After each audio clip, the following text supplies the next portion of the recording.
E aí, pessoal, tudo bem com vocês? Nesta aula de História Geral, nós iremos trabalhar com um assunto importantíssimo, que é, no caso, a Revolução Industrial.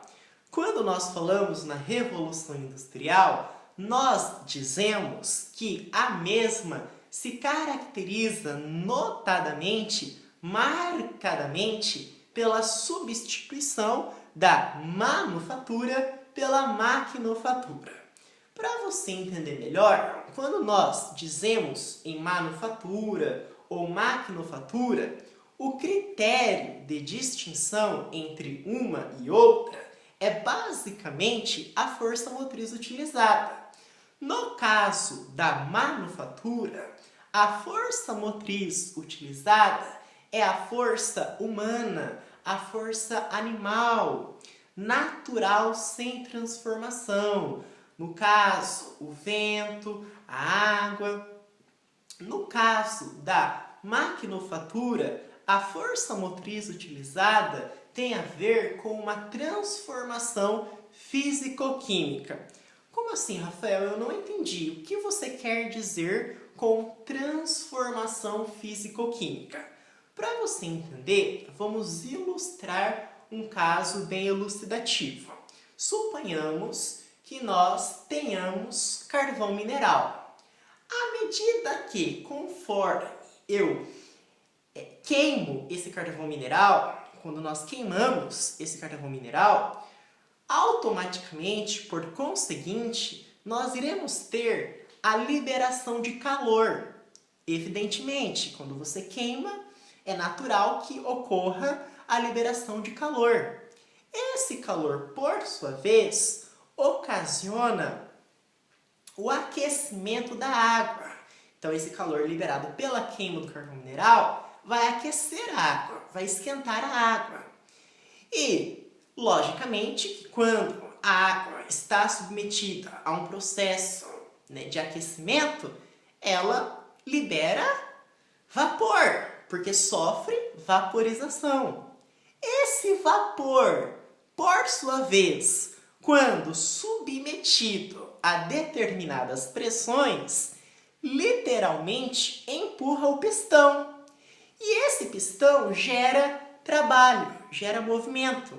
Então, por isso que nós dizemos que, nesse caso, nós temos uma transformação físico-química sendo envolvida.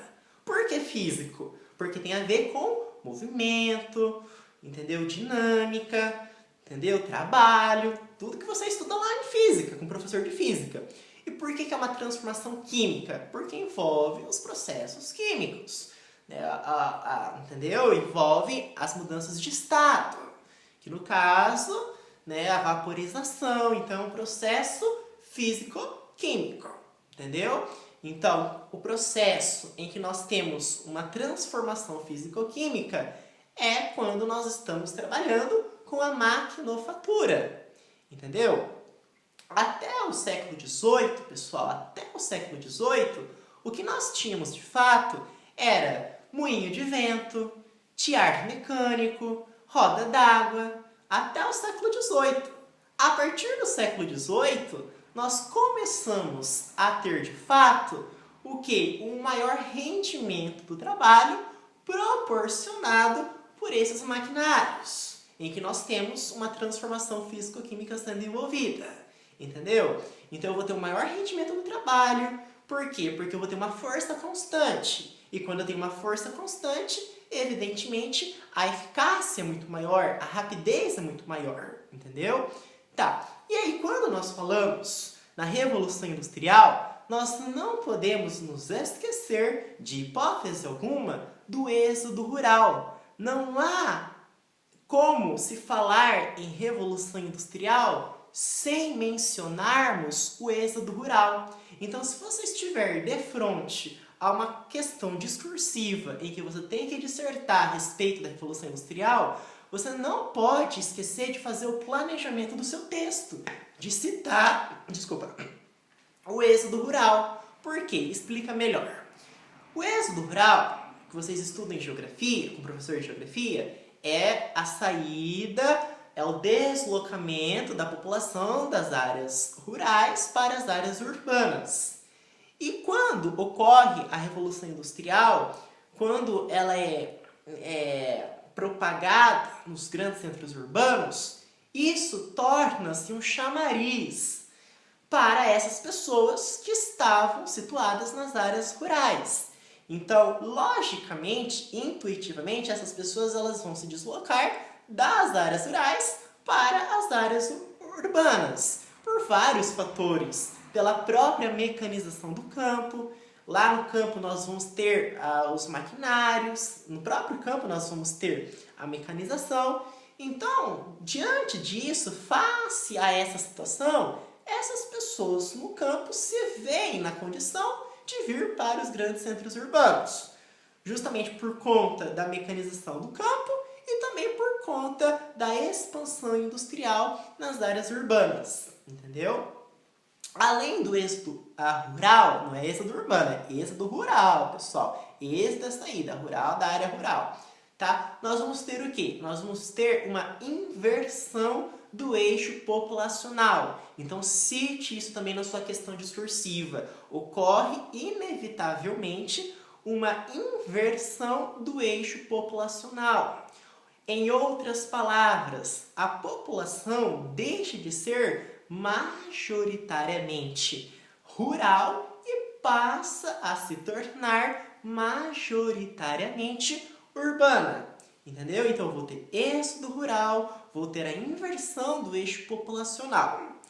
Pessoal, vale salientar o seguinte, que quando nós estamos no contexto da Revolução Industrial, nós não podemos nos esquecer de citar um equívoco cometido por alguns alunos, que o aluno muitas vezes pensa que um determinado país tem indústria, então quer dizer que ele passou por Revolução Industrial. Não, negativo.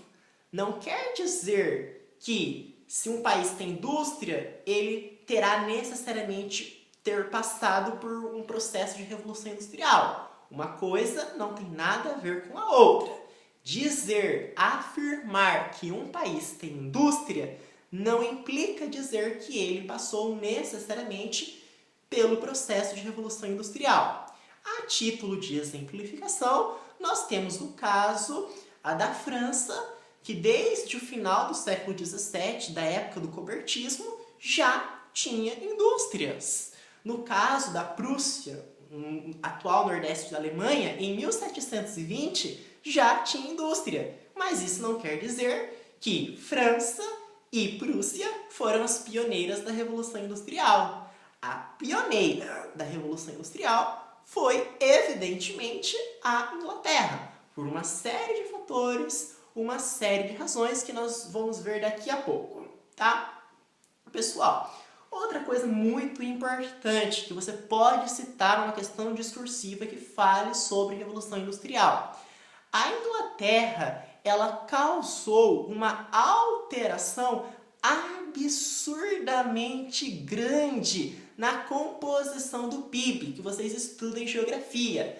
A Inglaterra, ela causou essa alteração absurdamente grande na composição do PIB. Então vocês podem cravar, vocês podem afirmar com toda certeza que ela provocou isso daí. Ou seja, em outras palavras, de um país agroexportador se tornou um país industrial. Então isso denota que a Inglaterra causou essa verdadeira alteração na composição do PIB, tá?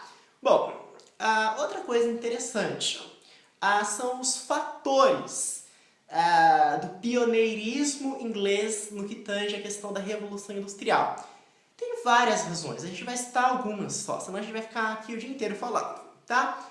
Pessoal, é o seguinte, a Inglaterra, desde o século XIII, gente, pra você ter uma ideia, século XIII não é o século passado, é o século XIII. Desde o século XIII, a Inglaterra já investia, se é que eu posso utilizar esse termo, mas já trabalhava com a famosa política de cercamentos, que você vê na sua apostila de História Geral, né? Política de cercamentos.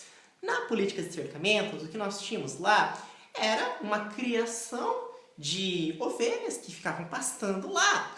E era por meio dessas ovelhas que eu tinha a minha matéria-prima, que no caso era a lã. A lã proveniente da ovelha era a matéria-prima que era utilizada, né, na manufatura. Então, além dessa matéria-prima, a Inglaterra tinha mão de obra. E essa mão de obra solicitada nos cercamentos era redirecionada para a questão das manufaturas. Então perceba, quando vocês estudam em geografia, vocês estudam os fatores locacionais da indústria, né? O que a indústria precisa para se desenvolver, e lá vocês estudam que precisa de mão de obra, precisa de matéria-prima, precisa de logística, que inclui transporte, energia, vocês estudam isso em geografia. Mas o que eu estou querendo ressaltar nesse caso é a questão da mão de obra e a questão da matéria-prima.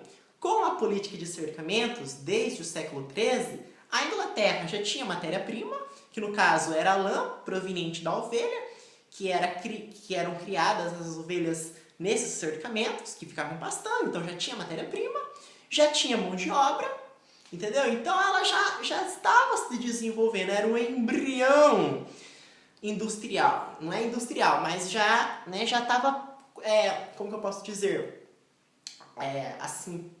Por assim dizer, ela já estava, né, plantando ali para poder futuramente colher o resultado que ela colheu, né, primeiramente. Então, a questão da política de cercamentos, porque já tinha matéria-prima e tinha mão de obra. Além disso, calma, e aí o que acontece? Então, essa política de cercamentos se estende do século XIII até o século XVI. No século XVI, o que vai acontecer? A famosa Rainha Elizabeth I, ela vai literalmente expandir a política de cercamentos, mas já havia desde o século XIII. O que ocorre no século XVI é apenas uma expansão dessa política de cercamentos, tudo bem? Tá, além disso, nós vamos ter o famoso Ato de Navegação de 1651, promovida pelo famoso Oliver Cromwell, tá? O Oliver Cromwell, ele faz o quê? Ele fortalece a marinha inglesa e, consequentemente, a Inglaterra consegue exportar os seus produtos. Ela consegue favorecer os seus produtos. Então, você quer o quê? Tem política de cercamentos com matéria-prima e mão de obra. Tem o ato de navegação com a exportação dos produtos ingleses. Entendeu? Então, ela se desenvolve sobremaneira. Outra coisa importantíssima da Inglaterra, ela conseguiu, primeiramente, de forma pioneira, fazer o quê? O que os outros países não conseguiram fazer. Ela conseguiu derrubar o absolutismo de forma pioneira. Por exemplo, em 1689, com a Revolução Gloriosa, o que a Inglaterra consegue? Ela consegue derrubar o absolutismo. Porque, gente, não há... Coloquem isso na cabeça de vocês para vocês nunca se esquecerem. Se passem 50 anos, você não vai se esquecer disso.